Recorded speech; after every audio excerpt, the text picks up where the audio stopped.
જે પ્રમાણે મતદાન થયું છે અને જે પ્રમાણે બેઠકો પર મતદાન થયું છે એ જોતાં એવું લાગે છે કે લગભગ 17 જેટલી બેઠકો પર ભાજપને મુશ્કેલી પડી શકે છે।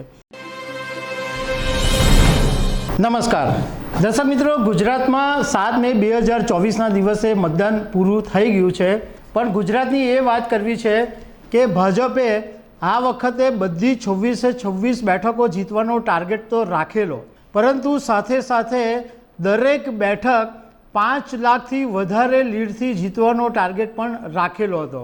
પરંતુ જે પ્રમાણે મતદાન થયું છે અને જે પ્રમાણે બેઠકો પર મતદાન થયું છે એ જોતાં એવું લાગે છે કે લગભગ 17 જેટલી બેઠકો પર ભાજપને મુશ્કેલી પડી શકે છે।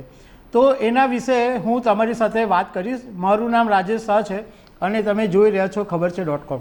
દર્શક મિત્રો, 2014 અને 2019 બંને લોકસભાની અંદર ભારતીય જનતા પાર્ટી બધી 26 બેઠકો જીતું હતું, પરંતુ 2024ની ચૂંટણીમાં દરેક બેઠક પર 5 લાખ કરતાં વધારે લીડનો સંકલ્પ રાખવામાં આવ્યો હતો। પરંતુ જ્યારે 7 મે 2024ના દિવસે મતદાન થયું એના થોડા દિવસો પહેલાંથી ભાજપે આ 5 લાખની લીડનું રટણ કરવાનું બંધ કરી દીધું હતું, કારણ કે જે પ્રમાણે ગુજરાતમાં માહોલ ઊભો થયો હતો એ પ્રમાણે આ 5 લાખનો ટાર્ગેટ હાંસલ કરવો લગભગ અઘરો લાગી રહ્યો હતો। હવે જો 5 લાખનો ટાર્ગેટ હાંસલ કરવો હોય તો ટોટલ 70% કરતાં વધારે મતદાન હોવું જરૂરી હતું, પરંતુ એને બદલે 59.61% જેટલું મતદાન થયું, એટલે લગભગ 60% જેટલું મતદાન થયું। તો એને કારણે 17 બેઠકો પર 5 લાખની લીડ મેળવવી તો મુશ્કેલ પડે, પરંતુ કાંટાની ટક્કર હોય એવું પણ લાગી રહ્યું છે।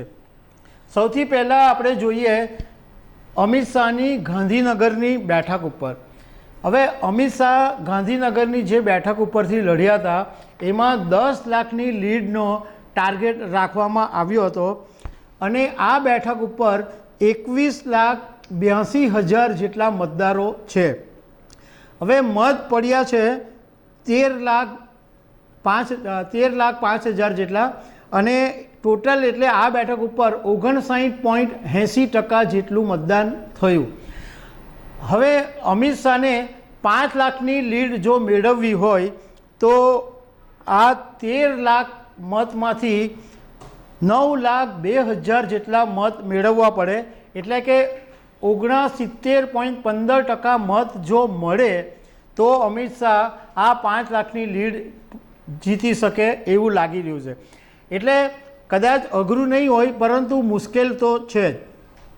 સી.આર. પાટીલની વાત કરીએ, ગુજરાતના ભાજપ પ્રદેશ પ્રમુખ। નવસારીની બેઠક ઉપરથી સી.આર. પાટીલ ચોથી વખત ચૂંટણી લડ્યા અને આ બેઠક ઉપર 22.23 લાખ જેટલા મતદારો છે અને મતદાન થયું 59.66%, એટલે એમ કહી શકાય કે 13.26 લાખ મત પડ્યા।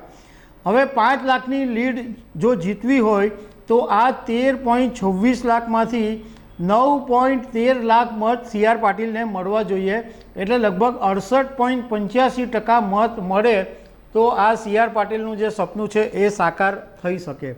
ગુજરાતની જે સૌથી ચર્ચાસ્પદ બેઠક હતી કે જેમાં પુરુષોત્તમ રૂપાલાને કારણે પ્રોબ્લેમ ઊભો થયેલો, એ રાજકોટ બેઠક ઉપર ટોટલ 21.12 લાખ મતદારો છે અને 12.60 લાખ મત પડ્યા।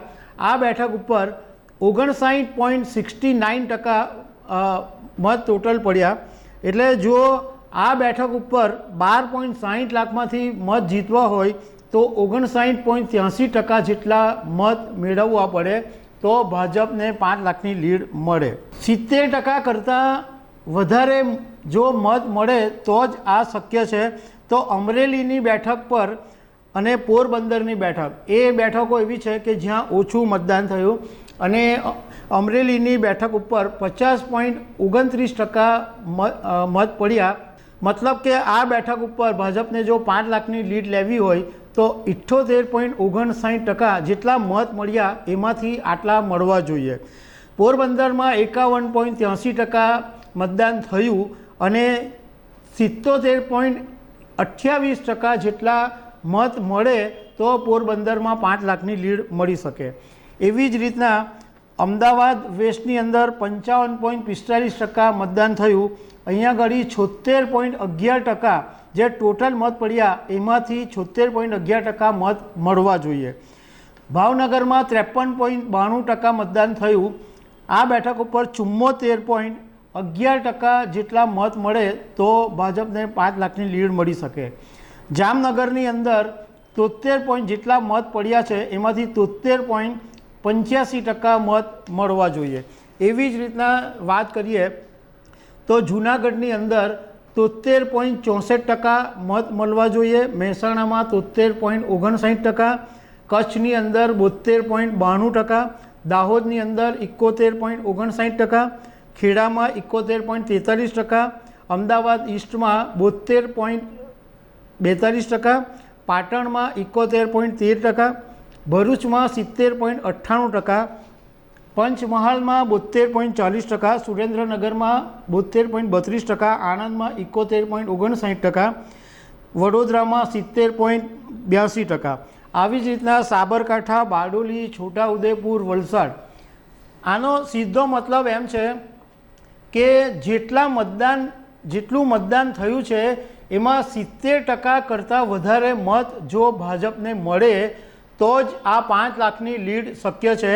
પરંતુ રાજકારણના જાણકારોનું કહેવું એમ છે કે આ ભાજપ માટે મુશ્કેલ થઈ શકે છે અને એને જ કારણે છેલ્લા કેટલાક દિવસોથી ભાજપે આ 5 લાખની લીડનું જે રટણ હતું એ કરવાનું બંધ કરી દીધું હતું।